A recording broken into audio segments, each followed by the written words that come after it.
I'm trying to build this YouTube account with as little items as possible. So I'm gonna start Chromebook. Maybe it'll be shit, but I want to do everything that, the YouTube brand creator channel tells you to.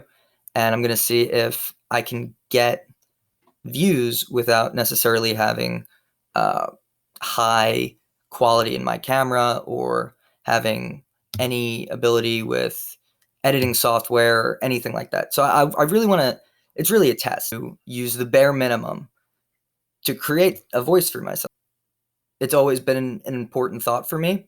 How do artists get their stuff out? And I think streaming services like YouTube and social media websites are a great way, but I think a huge question for a lot of artists, as well as people who just want a platform or like want to be known, is well, how much do I have to invest, right?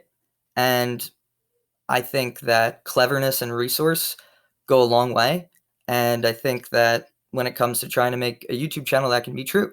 For a while, I wanted to tell a story every day out loud, orally, just make it up on the fly to get better at telling stories. Maybe that'll be something I do. I'm not sure. And I don't know how I would brand it. I'm figuring everything out while this is happening. Half of it is shooting it. The other half is editing it with minimal stuff. I'll keep you guys updated on anything that I download, anything that I use towards the video, and I guess, we'll see where it goes.